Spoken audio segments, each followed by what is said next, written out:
right after the end of Season 1. We've been working hard on Life is Strange 2 and on working together with Raoul, with Jean-Luc, with all the team to think of what do we want to do next after the first game. It was a lot of discussion about what we want to do, stories we want to tell, and what kind of game Life is Strange could be.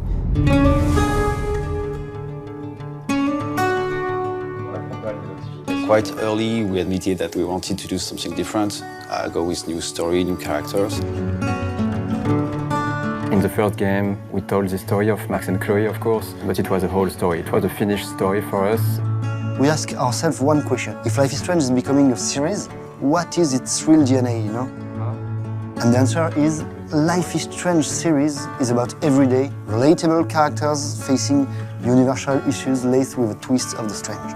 When we figured this, we were so able to imagine the story of Life is Strange 2. So Jean-Luc, Raoul and Michel had a lot of ideas. It was really exciting to see what new story will be told in this new game.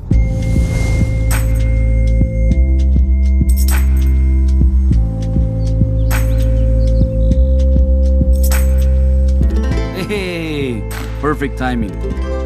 We decided so for this second season of Life is Strange to follow Sean and Daniel, two brothers. They are living in Seattle, and after some terrible incidents, they are forced to flee their home.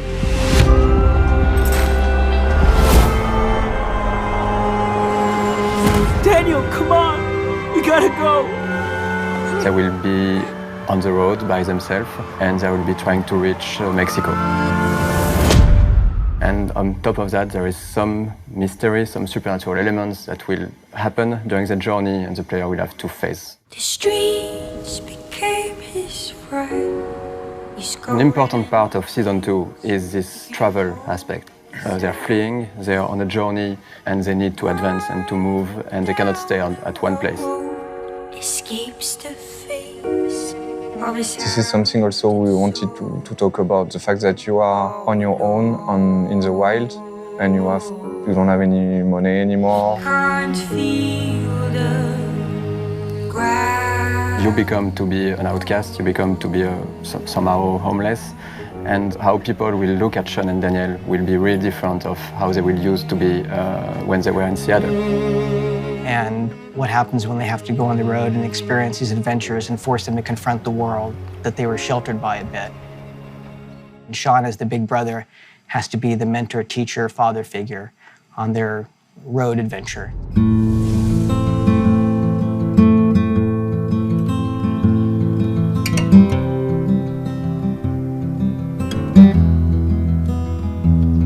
Can't even take care of myself. How am I supposed to take care of us out here? As Sean, you're in charge now. You have to take care about your little brother Daniel. I got you. The choices you will make, of course, but also the way you behave, the dialogues you will choose, every decision will have an impact on Daniel's behavior. Spin your wrist when you throw. I did it! I did it! That was awesome. It's about them becoming the people they're supposed to be. And of course, it's about the players' choices in making those characters who they are, and the player having that decision-making power over the characters, and then hopefully becoming part of them, with them, empathetically on their journey. Sean, are we okay? Don't worry. I'm right here.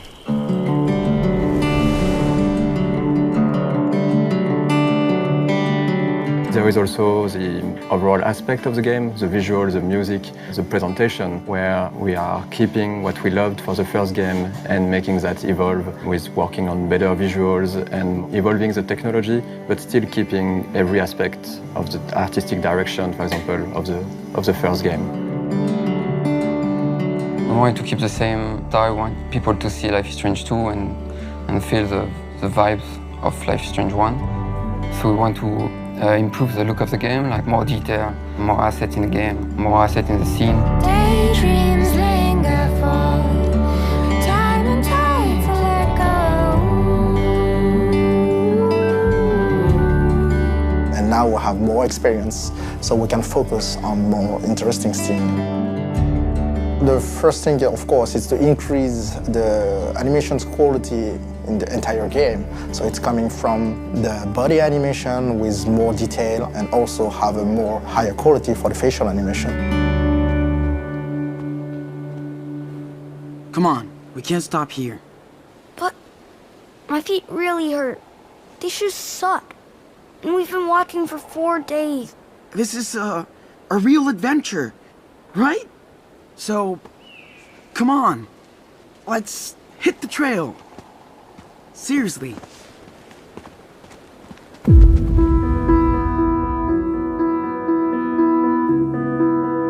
So the body actors are French actors that are living here in Paris, so we do motion capture with them, and they add a lot to the body language and to, of course, the rhythm of the scene, everything that we shoot with them in motion capture.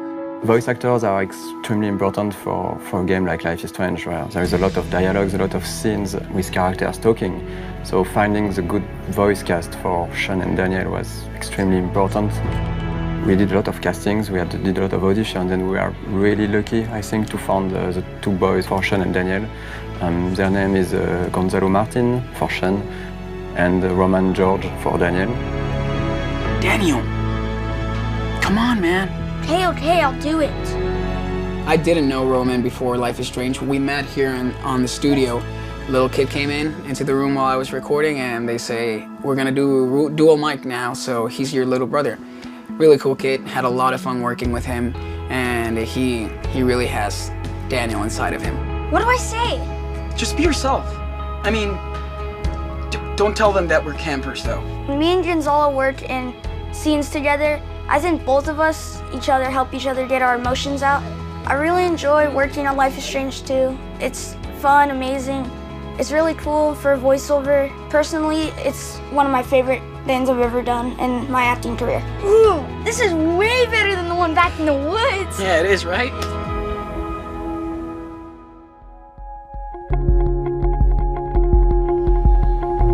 Where are you guys off to now?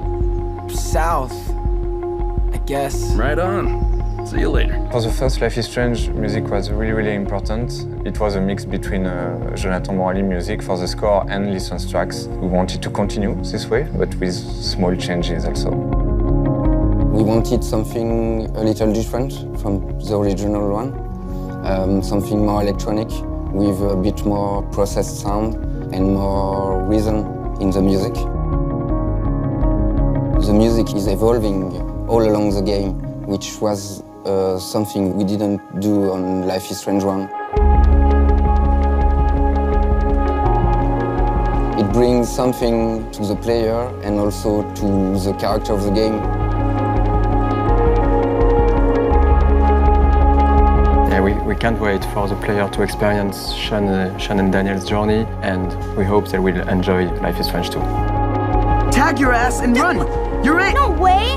Not fair! Whatever. Okay, I'm a zombie, and I'm gonna eat you! Blah!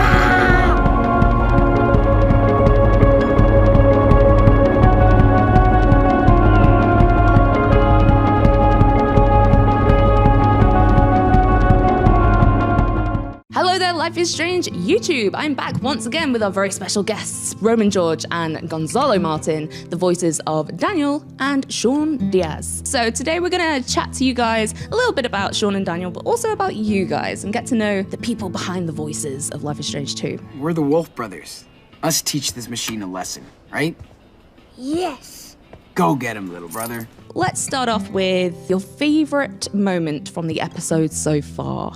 That could be either just during the game or during your guys' experience of voicing your characters. I like when bloopers happen because they're really funny. And when Phil laughs, it's super funny.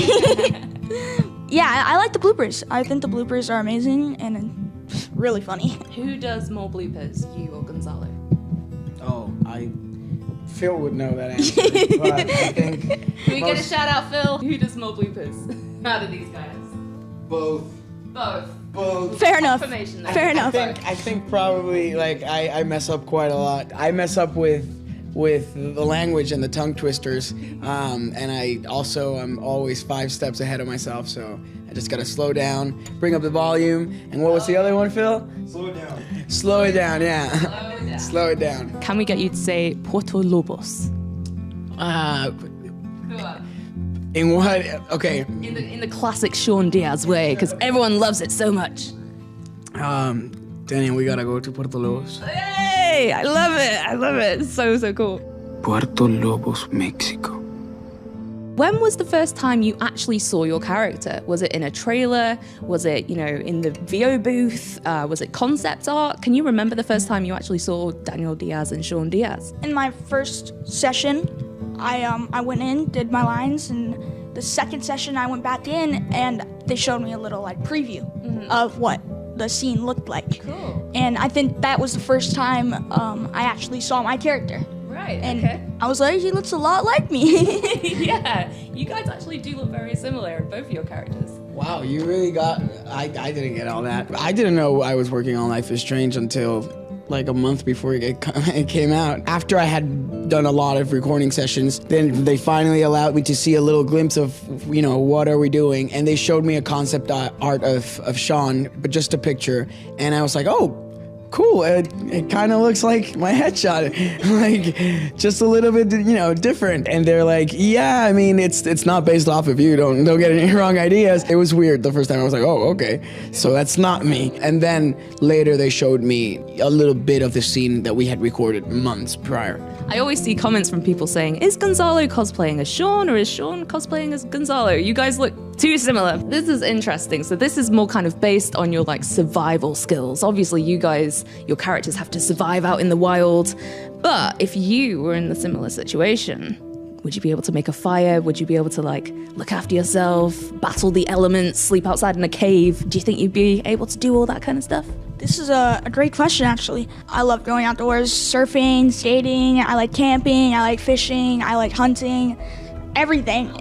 Actually, recently I went to Mammoth for a camping trip with my neighbor, and we had to start our own fire. We had to do a lot of stuff. We even caught food via... Nice. Yeah. I would be able to survive as well. We'd make a good team, definitely. Just like him, I'm very outdoorsy, like being in nature, just being prepared for anything. And I will say that having played Sean definitely got me, more into thinking about your characters going through this. How ready are you if this happens to you? So I definitely got more into the mindset of getting ready for if something happens. In episode 2, Sean and Daniel have to basically survive off ravioli in the cabin. Is there one canned food that you guys could eat for 3 meals a day? I'm gonna have to go with canned beans or canned corn. Okay. Canned corn. I like corn no matter what. This is not really canned, but I like military food. In the bags, they're actually really good. Okay, interesting. Yeah, the survival food nowadays is just as good as restaurant food. Honestly, I'm not kidding. I mean, nothing from a can is probably good 3 times a day for 3 weeks. We're all good with surviving in the outdoors and making fires, but canned food, nah, no. Throughout Life is Strange 2, you guys go on a bit of a road trip and a journey, and you see all these different places. But is there one place in Life is Strange 2 that you'd want to go to in real life if you haven't already? I'd love to go to Portland. I mean, I was blown away by the landscapes and the settings of the first episode. Definitely made me want to go check it out sometime. The rest of the episodes also, on Beaver Creek, I've been to Colorado, and it's also beautiful, and they did an excellent job painting the settings really well. So, but Portland for me. I like episode 1 too. I mean, the forest and the traveling, all the rivers, the lakes. I think that was really cool. So I like Seattle. We're actually in Seattle right now. Indeed, yeah. So I did visit it, but I gotta go with Seattle. Music is such a vital component of the games, and people they love those soundtracks so much. And the guys at Don't Nod, they put together such an amazing soundtrack. But in terms of your guys' music tastes, what do you listen to the most, would you say? First off, I'm just gonna say the soundtrack in Life is Strange 2 is phenomenal. Phenomenal. When I play the game, I'm always vibing out to that music. It's beautiful, beautiful it is. tracks, yeah. But if I had to go with my favorite, I like any music. I mean, I listen to a lot of hip hop and rap just because there's a lot of people who do listen to it now, but I'll go with, my dad's classic rock, Led Zeppelin, same. It's just I'll listen to anything pretty much. I enjoy listening to what's new, what's different, but I've definitely, on my time of just enjoying myself with music, it's definitely the classics. I'm an old soul, so I like Queen, Guns N' Roses, anything from the 70s onwards up to the 2000s. That was when the music was real good. Speaking of Queen, have you seen Bohemian Rhapsody yet? Yes. I have. What are your thoughts? It was amazing. I liked it. Out of this world, yeah. I mean, Rami Malek did an amazing performance, and the way they handled it all. They could have done other stuff, and let's just say it was very Hollywoody, and they could have touched other subjects. But overall, it was an amazing film. I think the final scene where it's the Live Aid concert is just incredible. Your hair's up, everything. Life is Strange as well has quite a lot of meme culture involved in it and some little like Easter eggs and hidden jokes and stuff. Do you have a favorite meme? I honestly don't know. There's so many out there. Memes are so big now. I mean, it's hard. It is hard. For me personally, it would be Shocked Pikachu. It's a great reaction for anything where Pikachu face is just like... Oh, there's a shark puppet. A shark puppet? Yeah, and he like streams with like a very high-pitched stream and super funny. Okay. But I think I'll just go with that. I was actually very surprised when I saw that a lot of fans create memes of the game, like of Life is Strange. And I was like, oh, there's a bunch of stuff here. And I started looking at it, and it was quite funny. And I really appreciate it when like fans, become creative and just create new stuff out of, what they have. And so I gather all of this guy's memes that he did, like small clips and videos, and I posted it because like I thought they were just so funny. They were really worth sharing.